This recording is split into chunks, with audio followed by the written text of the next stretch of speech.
Muy buenos días a todos los que me están viendo. Los que por primera vez visitan mi canal, les doy la bienvenida, les agradezco por su audiencia y los invito a que se suscriban, que le den manito al pulgar arriba, que le hagan clic ahí y que también le den clic a la campanita para que puedan estar alertas cuando suba otro video. Este canal mío ya lleva algún tiempo, pero como verán, ahora es que estoy comenzando a subir más videos. El video del día de hoy tiene que ver con uno de los libros que yo publiqué en tiempos pasados. Este libro se titula Los mercaderes de la fe y el diezmo de salvación. Abajo del video, en la descripción, voy a dejarles el link que los llevará, que los conducirá a mi página de Amazon, donde ustedes pueden adquirir el libro si lo desean, en el formato de tapa blanda o en el formato electrónico. Yo decidí compartirlo por esta vía porque para algunos se torna un poco engorroso o no saben o no encuentran la forma de hacerlo, y de todas maneras yo creo que el conocimiento es poder, y de la misma manera que yo aprendí sobre esta verdad, quiero compartirlo con ustedes. Yo voy a hacer más bien un resumen del libro, no lo voy a leer totalmente, pero sí voy a tocar lo más importante sobre este tópico. Y bueno, para comenzar quiero decirles que más o menos aproximadamente en el año 93 yo abracé la religión cristiana, y desde entonces mi deseo siempre ha sido aprender, estudiar sobre las Sagradas Escrituras, eh, sobre todo lo que tiene que ver con la espiritualidad, y aprender la verdad sin ninguna añadidura o doctrina de hombres. Dentro del camino religioso, yo en mi Cuba natal eh, estuve atendiendo congregaciones, fui capellán en el hospital psiquiátrico de Mazorra, conocido como Mazorra, durante 5 años, y allí aprendí muchísimas cosas que bueno, en otro video le contaré. El asunto es que esta práctica del diezmo es algo que ha causado mucha división dentro del cuerpo de cristianos, dentro de los cristianos que asisten a las congregaciones, porque los líderes defienden esta doctrina capa y espada. Yo, disculpen, yo no pretendo demostrar que soy una experta, que soy una docta en todo lo que es materia religiosa, porque no lo soy. Ni siquiera, ni siquiera soy un ministro. Simplemente soy alguien que ha estudiado acerca de esta doctrina y lo quiero compartir con ustedes. Bien, no, le haré una reseña acerca de este libro. Bueno, como ustedes saben, un texto, habrán escuchado, me imagino, que un texto sin contexto es un mero pretexto. Que no podemos hacer una doctrina de un solo versículo bíblico. Lo primero que debemos saber del diezmo es que este forma parte de las leyes ceremoniales, así como las ofrendas.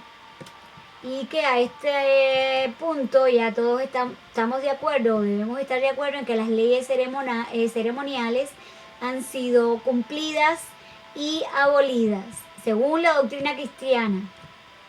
Entonces, ¿por qué hay tantos y tantos maestros que insisten en mantener vigente la práctica del diezmo?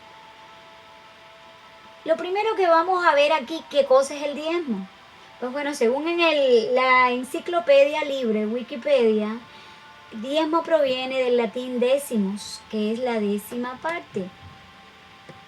En las escrituras encontramos algunos pasajes sobre el diezmo.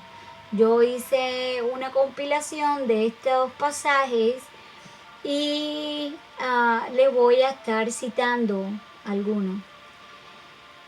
El primer pasaje sobre el diezmo, o el primer diezmo que vemos, es el diezmo levítico, y estaba conformado por dos partes.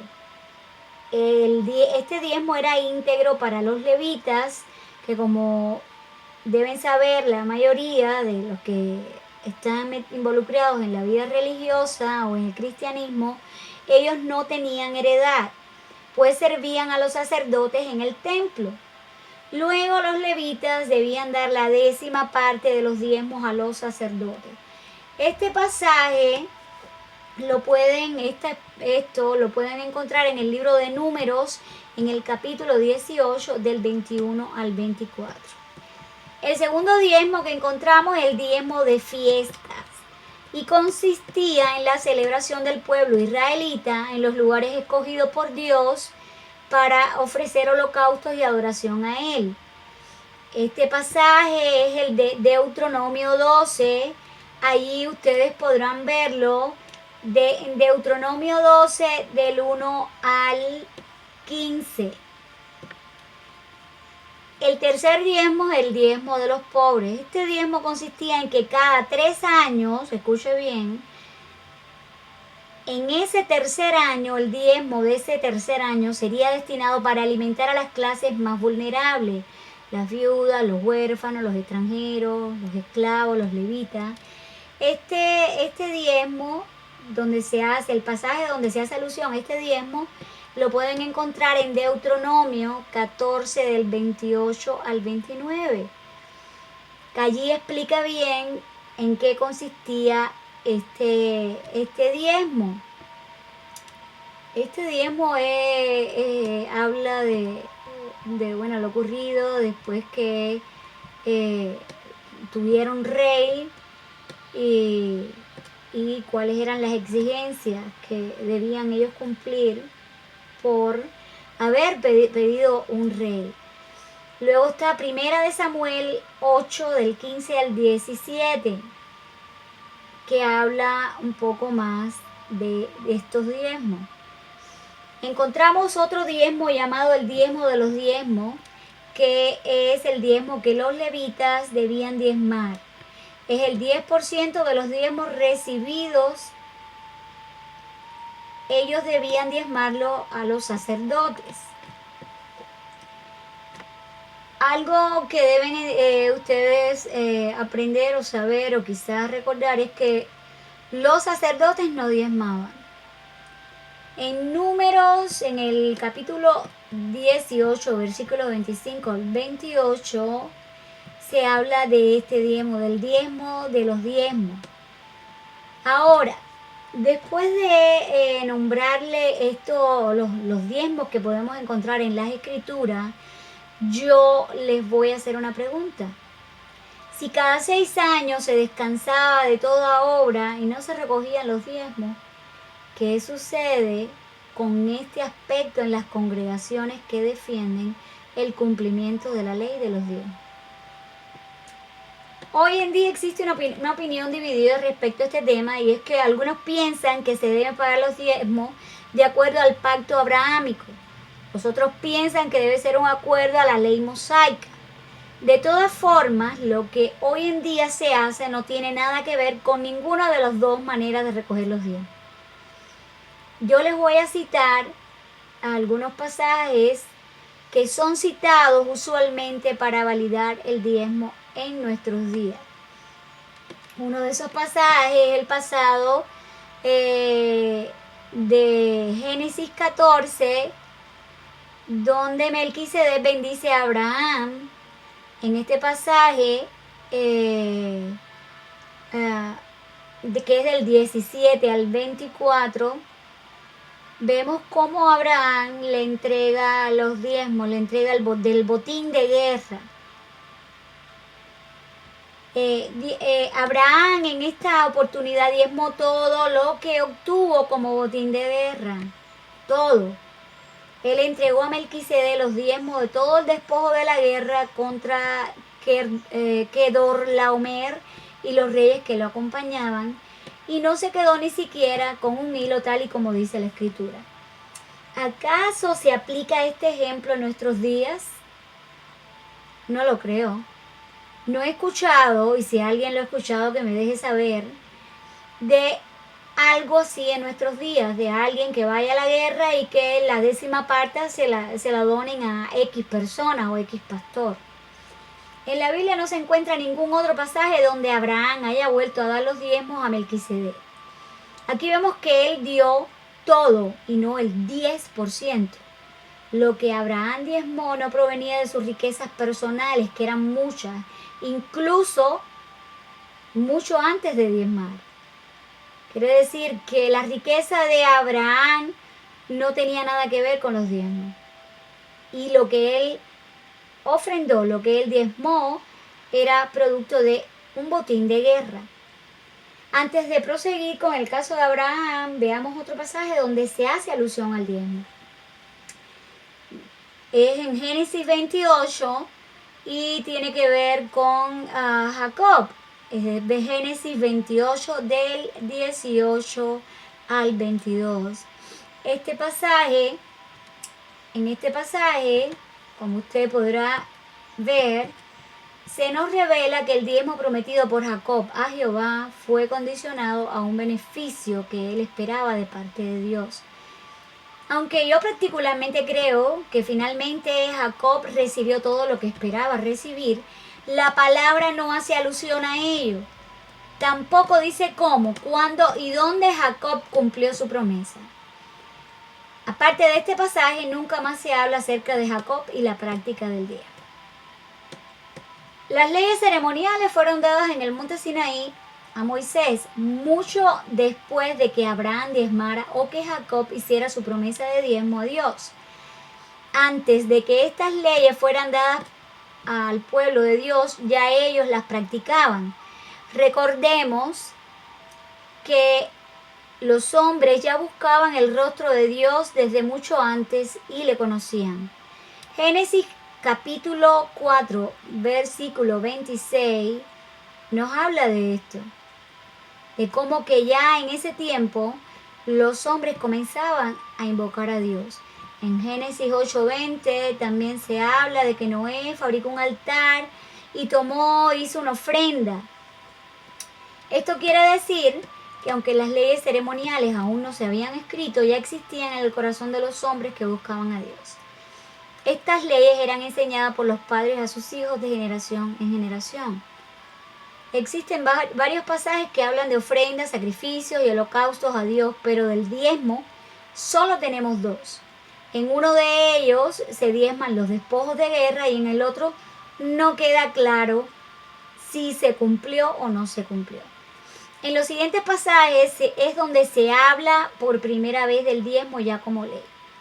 Vemos que el pasaje de Levítico 27, aquí se habla de que el diezmo de la tierra, cómo debe ser. En Levíticos 27, del 30 al 33. Si usted lee este pasaje de Levítico 27 del 30 al 33, usted podrá notar que lo que se diezmaba era el producto de la tierra, el fruto de los árboles, la simiente de los animales. En ninguna porción se hace referencia al dinero. También tenemos en el pasaje del libro de Números 18, capítulo 18, versículos del 21 al 24, donde por primera vez se deja conocer quiénes son las personas encargadas de recibir los diezmos. Los descendientes de la tribu de Leví fueron designados por Dios para el sacerdocio y para recibir los diezmos, ya que ellos no tenían heredad. Ellos recibían el 10% del producto por el resto de las tribus de Israel. Y en nuestros días, según tengo entendido, los diezmos en Israel no se recogen porque con todo este asunto de la dispersión no tienen bien claro quiénes son los descendientes de Leví. Pues entonces, si esto fuera cierto, ¿cómo es posible que entonces los líderes religiosos congregacionales reclamen los diezmos para sí? En el libro de Deuteronomio, capítulo 14, vemos la ley del diezmo del versículo 22 al versículo 28. Nuevamente vemos que el diezmo se requería solamente en especias, grano, vino, aceite, el primer fruto de las manadas y el ganado. En ninguna porción de estos versículos se hace alusión al dinero. Se menciona el dinero solamente en los casos que quedara muy lejos del lugar donde Dios hubiese escogido para que ellos adoraran, pero solo sería usado para vender y comprar el producto que se iba a diezmar. En este pasaje que les dije anteriormente, queda desmentido lo que muchos alegan, y es que aquel tiempo no había dinero.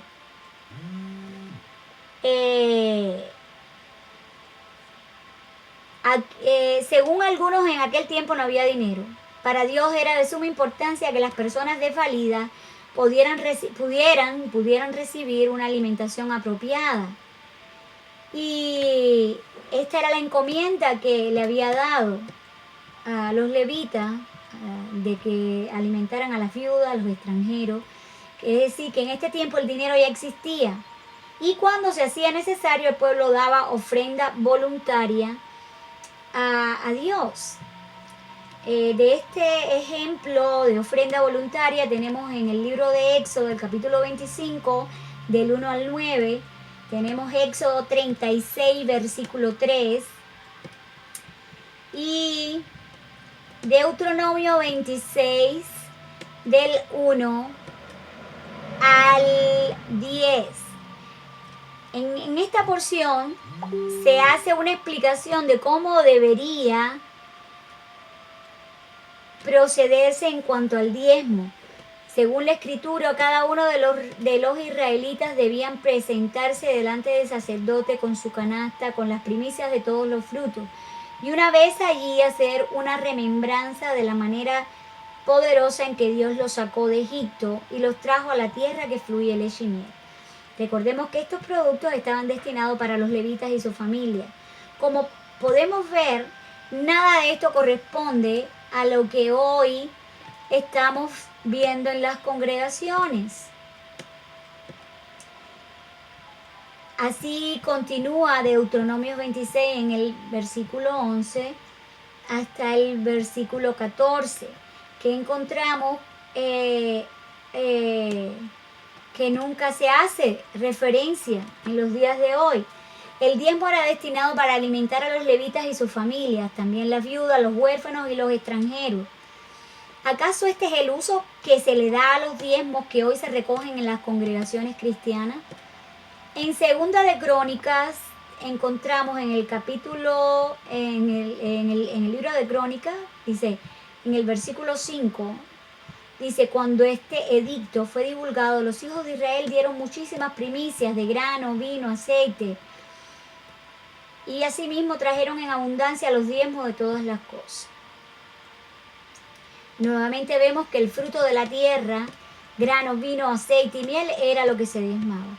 En Nehemías capítulo 10, del 28 al 39, encontramos el mismo principio del diezmo.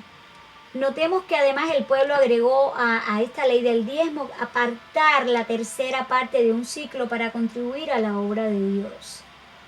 Así queda claro que el diezmo era solamente en alimentos, que además los israelitas daban ofrenda para el sostenimiento de la obra.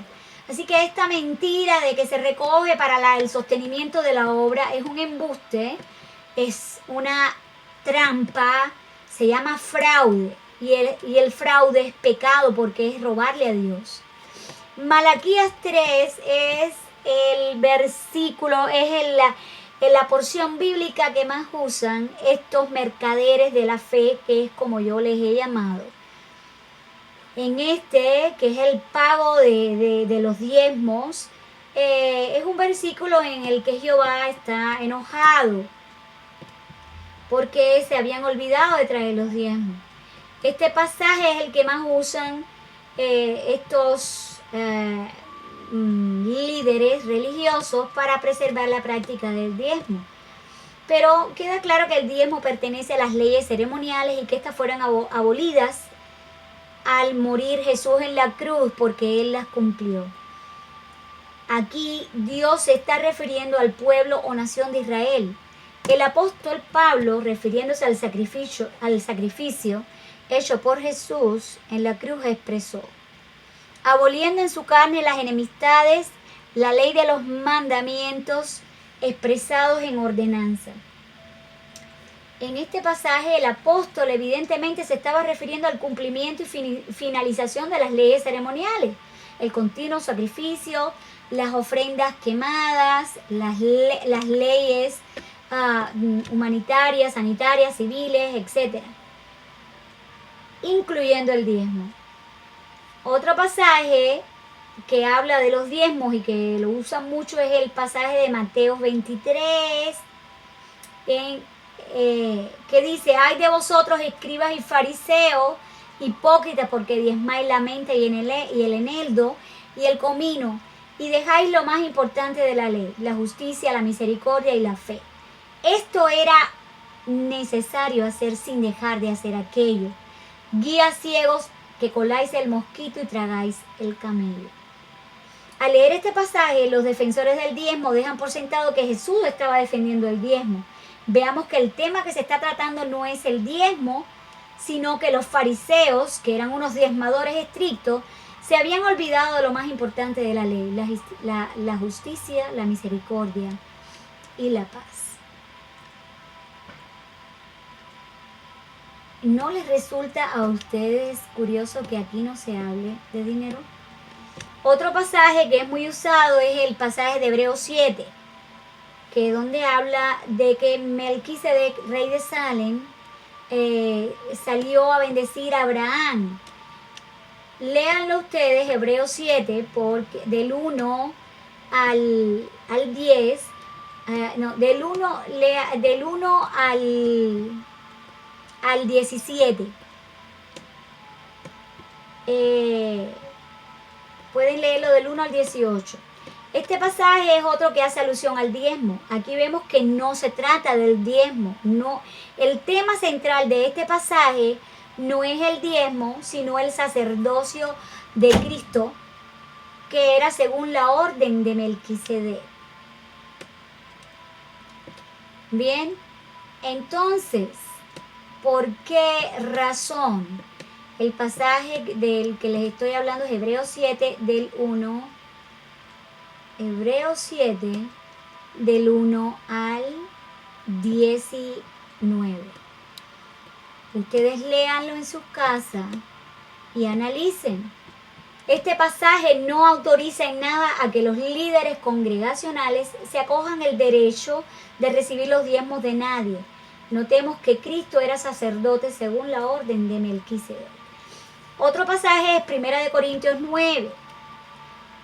1 Corintios 9, del 8, les voy a decir, del 8 al 18. Este pasaje, que muchas veces es usado para probar que los líderes vivan de los diezmos, en este pasaje el apóstol Pablo hace referencia a las palabras de Moisés. En verdad, lo que él está queriendo enseñar es que un verdadero creyente no debe vivir del evangelio, sino por el evangelio. Él se ponía de ejemplo a sí mismo y de que él se ganaba su sustento con el esfuerzo y el trabajo de sus manos. Yo no estoy tratando de invalidar las palabras de Moisés, sino que estoy validando las palabras de Pablo. A otro pasaje que habla en el libro de los Hechos 18, nos habla de Priscila y Aquila, pues ellos eran ancianos que pastoreaban una iglesia local y se reunían en su casa y eran fieles colaboradores de Pablo, pero se buscaban su sustento con sus propias manos. Como has visto hasta ahora, no existe un solo pasaje en la Biblia que avale la recogida de diezmos en dinero de ningún creyente. Ahora bien, quiero decirles que en mi opinión, y la mayoría de ustedes deben concordar conmigo, los diezmos, la ofrenda, ningún cristiano que de verdad se considere cristiano y espiritual debe negarse a dar el principio del cristianismo es dar. Entonces yo no concibo ningún creyente que no done. ¿Ok? Ahora, el asunto de las ofrendas está bien detallada en la Escritura. Yo les voy a dar algunos pasajes donde se habla de las ofrendas voluntarias desde los inicios. ¿Ok? Aquí está Éxodo 35 del 20 al 29. Tenemos a Primera de Crónicas 29 del capítulo 1 al capítulo 19. Tenemos el libro de Esdras, el capítulo 3 del 5 al 7. También tenemos Esdras 8 del 24 al 28. Tenemos también en Éxodo capítulo 36 del versículo 1 al versículo 7. Aquí vemos que cuando el pueblo da de la abundancia y bondad de su corazón, no es necesario imponer leyes para obligar a darle a Dios lo que es de Él. De cómo debemos dar u ofrendar también está ampliamente expuesto por Dios en las cartas del apóstol Pablo a las iglesias. Y les voy a dar algunos pasajes para que ustedes lo busquen. Romanos 15 del versículo 26 y 27. Primera de Corintios 16, 1 al 4. Segunda de Corintios el capítulo 8 del 1 al 24. Hechos 2, 43 al 47. Hechos 4 del 32 al 35. Hechos 20, el versículo 35. Romanos 12, el versículo 13. Segunda de Corintios 9, del 1 al 15. Hebreos 15, del 15 y 16. En estos pasajes anteriores que les he presentado, tenemos un común denominador. Las ofrendas para los santos en Cristo Jesús eran tenidas como gratas a los ojos de Dios. No vemos en ningún pasaje que se haga alusión de obligatorio cumplimiento. Tristemente, vemos que el hablar en las congregaciones de creyentes en Cristo, en estas instituciones religiosas, la iglesia institucionalizada, es muy diferente a la manera en la que el apóstol Pablo le hablaba a la primera iglesia. Muchos líderes y autonombrados apóstoles usan términos peyorativos y descalificadores para nombrar a los que no diezman u ofrendan, haciendo de esta práctica de la ley su principal enseñanza. Es triste como ustedes pueden ver que no existe un solo día en cualquier reunión de cristianos en las iglesias institucionalizadas en los que no se hable del diezmo. Los estudios y sermones acerca del diezmo ocupan más tiempo que el que se dedica a la sana doctrina, que el tiempo que se dedica a hablar sobre el amor y la salvación.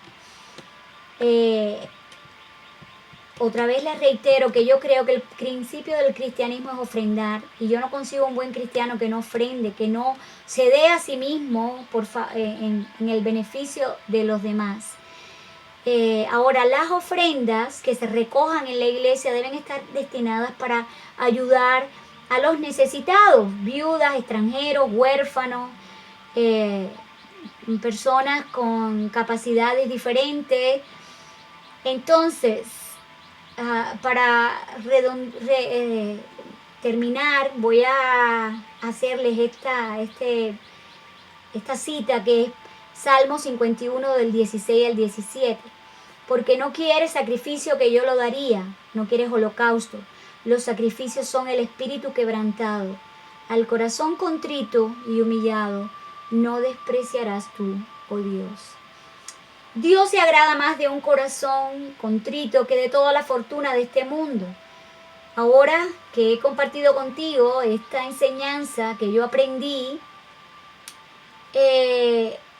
tú puedes decidir qué quieres hacer. Si quieres seguir siendo dominado por un grupo de personas, una facción religiosa que dicta cómo debes vestirte, cómo debes hablar, cómo debes conducirte, qué qué puedes ver, qué puedes no ver, qué comer, qué beber, pues entonces tú tienes la opción de seguirlo haciendo.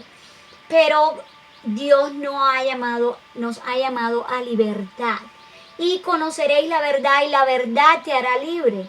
Todo lo que te he hablado en el día de hoy, en este video, y lo que yo escribo en este libro, está en las escrituras.